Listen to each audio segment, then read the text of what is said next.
Hello friends, welcome back to my channel. तो दोस्तों, आज की जो वीडियो है, इस वीडियो में हम सीडीपी के महत्वपूर्ण प्रश्नों को देखेंगे। जी हाँ दोस्तों, इस वीडियो में हमने जो सीडीपी के प्रश्न लिया है वह सभी आपके एग्ज़ाम के पॉइंट ऑफ व्यू से बहुत ही इम्पोर्टेंट हैं। तो इसलिए अगर आप रीट के एग्ज़ाम की तैयारी करते हैं तो इस वीडियो को शुरू से लास्ट तक देखिएगा। चलिए दोस्तों, वीडियो को स्टार्ट करते हैं। तो पहला प्रश्न हमने लिया है कि निम्न में से कौन सा शारीरिक विकास का एक प्रमुख नियम है। जी हाँ दोस्तों, पूछा गया है कि इनमें से कौन सा शारीरिक विकास का एक प्रमुख नियम है।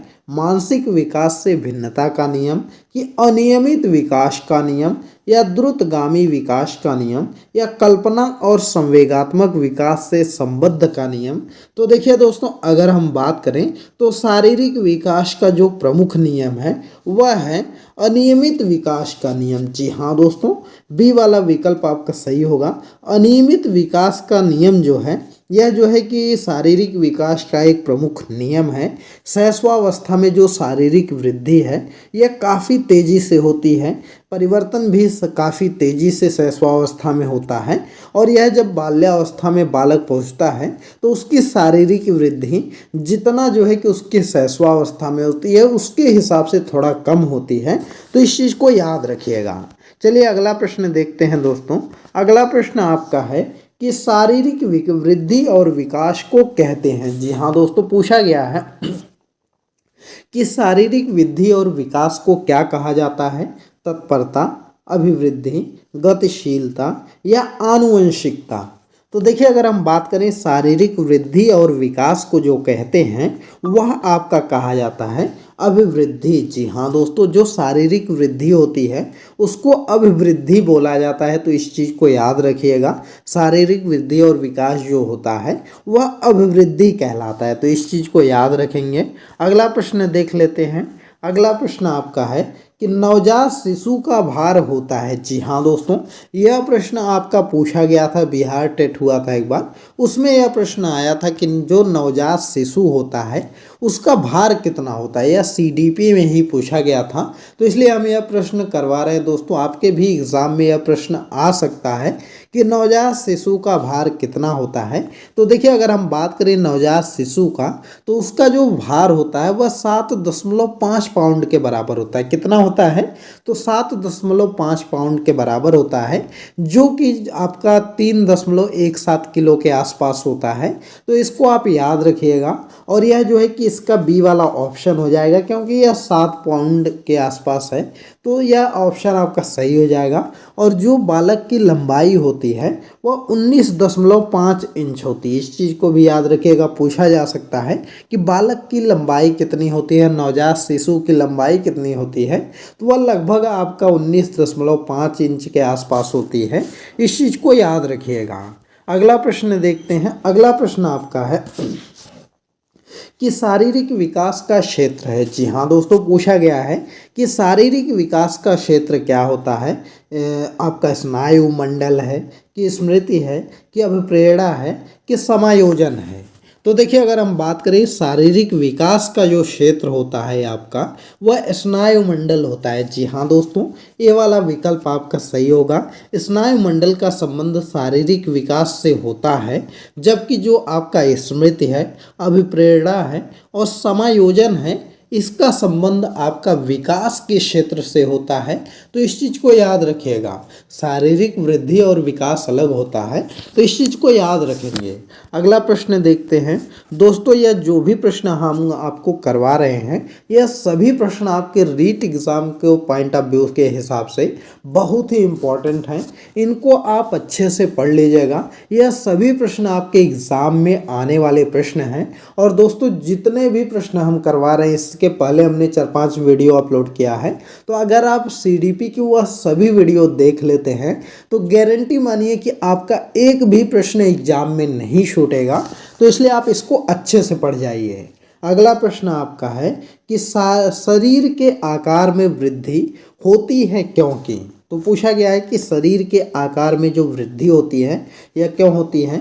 शारीरिक और गत्यात्मक विकास कहलाता है, कि संवेगात्मक विकास कहलाता है, कि संज्ञानात्मक विकास कहलाता है, कि नैतिक विकास कहलाता है। तो देखिए अगर हम बात करें तो शरीर के आकार में जो वृद्धि होती है इसको हम लोग क्या बोलते हैं, तो यह शारीरिक और गत्यात्मक विकास कहलाता है। जी हाँ दोस्तों, शारीरिक और गत्यात्मक विकास के कारण बालक के शरीर में वृद्धि होती है, जबकि जो संवेगात्मक है, संज्ञानात्मक है और नैतिकता है उससे जो है कि मानसिक विकास में वृद्धि होती है। तो इस चीज़ को याद रखिएगा कि संवेगात्मक विकास, संज्ञानात्मक विकास और नैतिक विकास से उनके जो है कि बालक के मानसिक विकास में वृद्धि होती है, बल्कि जो आपका शारीरिक और गत्यात्मक विकास है इसके द्वारा शरीर के आकार में वृद्धि होती है। तो इस चीज़ को आप याद रखिएगा, इम्पोर्टेंट प्रश्न है। अगला प्रश्न देखते हैं। अगला प्रश्न आपका है कि व्यवहार का करना पक्ष में आता है। तो देखिए अगर हम बात करें तो पूछा गया है कि व्यवहार का जो करना पक्ष है वह किसके अंतर्गत आता है।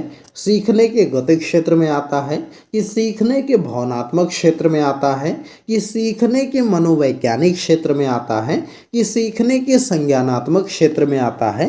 तो देखिए अगर हम बात करें तो व्यवहार का करना पक्ष जो है वह आपका आता है सीखने के गतिक क्षेत्र में। जी हाँ दोस्तों, व्यवहार का करना क्षेत्र जो है वह आपका सीखने के गतिक क्षेत्र में आता है। सीखने के गतिक क्षेत्र की अगर हम बात करें दोस्तों तो उन क्रियाओं को कहा जाता है जो कि उन क्रियाओं पर नियंत्रण करता है जो कि शिशु को परिवेश के साथ समायोजन में सहयोग देती हैं। तो इस चीज़ को आप याद रखिएगा, जैसे शिशु चलता है, खड़ा होता है, तो यह सब जो क्रियाएं हैं वही आपका होता है। अगला प्रश्न देख लेते हैं। अगला प्रश्न आपका है कि निम्नलिखित में से कौन सा सूक्ष्म गतिक कौशल का उदाहरण है। जी हाँ दोस्तों, पूछा गया है कि सूक्ष्म गतिक कौशल का उदाहरण कौन सा है। चढ़ना, दौड़ना, फुदकना कि लिखना। तो देखिए अगर हम बात करें सूक्ष्म गतिक कौशल का उदाहरण जो है वह आपका लिखना हो जाएगा। जी हाँ दोस्तों, लिखना आपका सूक्ष्म गतिक कौशल का उदाहरण है। इसके अलावा आपका चढ़ना हो गया, दौड़ना हो गया, फुदकना हो गया, यह सभी जो है आपका वह क्या हो जाएगा, वह गतिक कौशल का उदाहरण हो जाएगा। तो इसको याद रखिएगा। अगला प्रश्न आपका है कि बुद्धि के बारे में निम्नलिखित कथनों में से कौन सा कथन सही है। जी हाँ दोस्तों, पूछा गया है कि कौन सा कथन सही दिया गया है। पहला ऑप्शन है कि बुद्धि अनुभव के परिणाम के रूप में व्यवहार में एक अपेक्षाकृत स्थायी परिवर्तन है। तो बिल्कुल गलत है दोस्तों, यह नहीं है कि बुद्धि अनुभव के परिणाम के रूप में व्यवहार में एक अपेक्षाकृत स्थायी परिवर्तन नहीं है। तो यह ऑप्शन गलत है। अगला है बुद्धि एक आनुवांशिक विशेषक है जिससे मानसिक गतिविधियां जैसे स्मरण एवं तर्क शक्ति शामिल होती है। तो यह भी ऑप्शन आपका गलत दिया गया है। अगला है बुद्धि बहुआयामी है जिसके बुद्धि परीक्षणों के द्वारा पूर्ण रूप से परिमेय न की जाने वाली कई योग्यताएं शामिल होती है। बिल्कुल सही बात है दोस्तों कि जो बुद्धि होती है यह बहुआयामी होती है जिसमें बुद्धि परीक्षणों के द्वारा पूर्ण रूप से परिमेय न की जाने वाली कई योग्यताएं शामिल होती हैं। तो इसलिए सी वाला विकल्प आपका सही हो जाएगा और यही इसका आंसर होगा। अगला प्रश्न है एकाधिक बुद्धिमानी का सिद्धांत कहलाता है। तो देखिए अगर हम बात करें एकाधिक बुद्धिमानी का जो सिद्धांत है वह आपका क्या कहलाता है, तो वह कहलाता है बुद्धि कई प्रकार की हो सकती है। जी हाँ दोस्तों, बुद्धि जो है वह कई प्रकार की हो सकती है, यही जो है वह आपका एकाधिक बुद्धिमानी का सिद्धांत कहलाता है। इस चीज़ को याद रखिएगा। और जो है कि इसको हावर्ड गार्डनर ने दिया था। तो इस चीज़ को याद रखिएगा, हावर्ड गार्डनर ने ही कहा था कि बुद्धि एकाकी न होकर के बहुप्रकारीय होती है।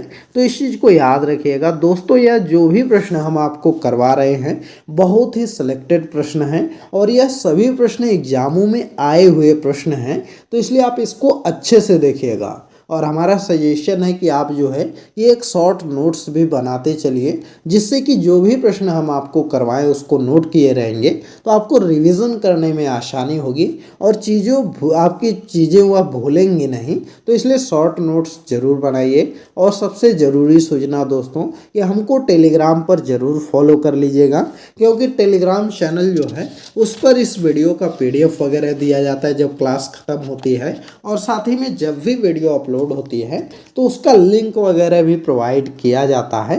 तो इसलिए आप वहाँ पर फॉलो ज़रूर करिए, डिस्क्रिप्शन में उसका लिंक आपको मिल जाएगा। चलिए अगला प्रश्न है कि संज्ञानात्मक विकास क्षेत्र में किसके द्वारा समर्पित होता है। जी हाँ दोस्तों, पूछा गया है कि जो संज्ञानात्मक विकास का क्षेत्र होता है यह किसके द्वारा समर्थित होता है।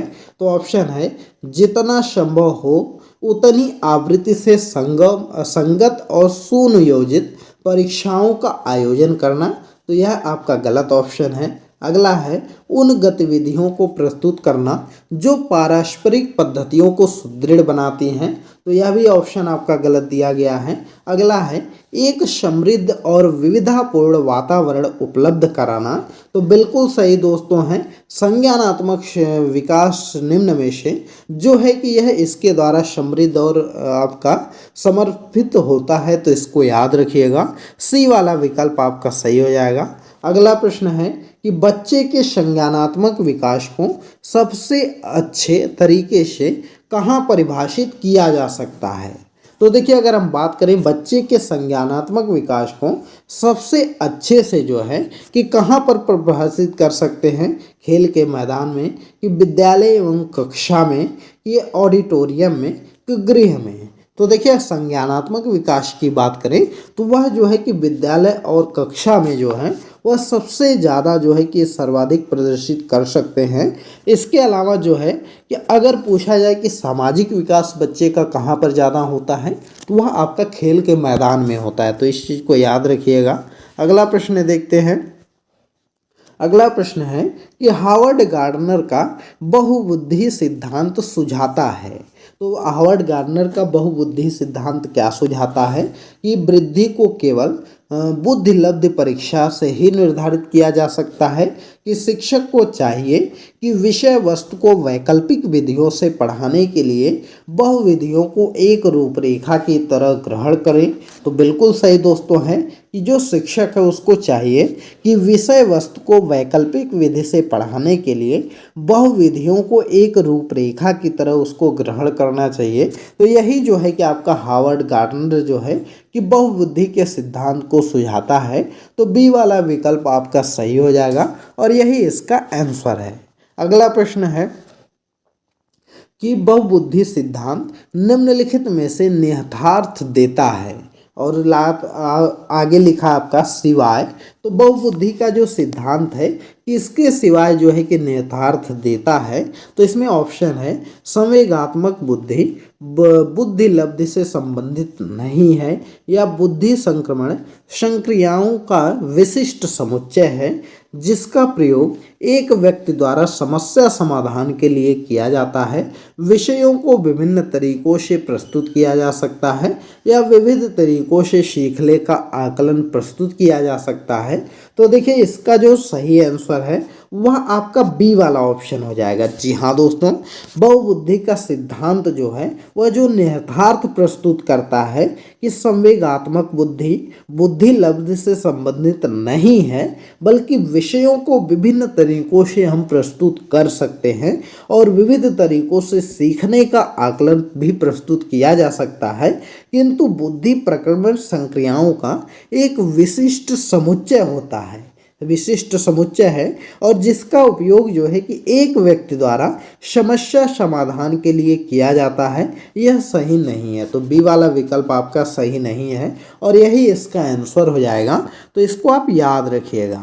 अगला प्रश्न आपका है कि कक्षा अध्यापक ने राघव को अपनी कक्षा में अपने ही बोर्ड पर स्वयं द्वारा तैयार किया गया मधुर गीत को बजाते हुए देखा। कक्षा अध्यापक ने विचार किया कि राघव में बुद्धि उच्च स्तरीय थी। तो रागों में कौन सी बुद्धि जो है वह उच्च स्तरीय थी? शारीरिक, गतिबोधक, भाषाई, कि संगीतमय, कि स्थानिक। तो देखिए अगर हम बात करें तो जो राघव में बुद्धि तीव्र थी, उच्च थी, वह संगीतमय बुद्धि ज़्यादा थी। जी हाँ दोस्तों, संगीतमय बुद्धि बहुत ही ज़्यादा थी, इसलिए वह अपने से ही सॉन्ग को तैयार करके वह संगीत को गा रहा था। तो इसलिए आपका यह वाला ऑप्शन सही हो जाएगा। अगला प्रश्न है कि एक शिक्षिका अपने शिक्षार्थियों की विभिन्न अधिगम शैलियों को संतुष्ट करने के लिए वैधिक पूर्ण कार्यों का आयोजन करती है, वह से प्रभावित है। तो वह किससे प्रभावित है? पियाजे के संज्ञानात्मक विकास के सिद्धांत से, कि कोहल वर्ग के नैतिक विकास के सिद्धांत से, कि गार्डनर के बहुबुद्धि सिद्धांत से, कि वाइगोत्स्की के सामाजिक सांस्कृतिक सिद्धांत से। तो देखिए अगर हम बात करें तो कोई शिक्षिका है, अगर विभिन्न अधिगम शैलियों को संतुष्ट करने के लिए वैदिक पूर्ण कार्यों का उपयोग करती है, तो वह आपका गार्डनर के बहुबुद्धि सिद्धांत से प्रभावित है। जी हाँ दोस्तों, किससे प्रभावित है? तो गार्डनर का जो बहुबुद्धि सिद्धांत है उससे वह जो है कि प्रभावित है। तो इसको आप याद रखिएगा, सी वाला विकल्प आपका सही हो जाएगा। अगला प्रश्न है कि ध्वनि संबंधी जागरूकता निम्नलिखित में से किस क्षमता से संबंधित है? तो देखिए अगर हम बात करें ध्वनि संबंधी जागरूकता जो है वह किससे आपका संबंधित है? तो ध्वनि संरचना पर चिंतन करना व उसमें हेर फेर करना। बिल्कुल सही है दोस्तों, जो ध्वनि संबंधी जागरूकता है वह किससे जो है कि यह आपका ध्वनि संरचना पर चिंतन करना व उसमें हेर फेर करना क्षमता से संबंधित है। तो इसको आप याद रखिएगा, ए वाला विकल्प आपका सही है। अगला प्रश्न है, निम्न में से कौन सा स्टर्नबर्ग का बुद्धि का त्रिस्तरीय सिद्धांत का एक रूप है? तो ऑप्शन दिया गया है कि व्यवहारिक बुद्धि है, कि प्रायोगिक बुद्धि है, कि संसाधन पूर्ण बुद्धि है, कि सहयोग की नैतिकता है। तो देखिए दोस्तों अगर हम बात करें तो स्टर्नबर्ग का बुद्धि का जो त्रिस्तरीय सिद्धांत रूप है यह आपका व्यवहारिक बुद्धि का एक रूप है। जी हाँ दोस्तों, किसका एक रूप है?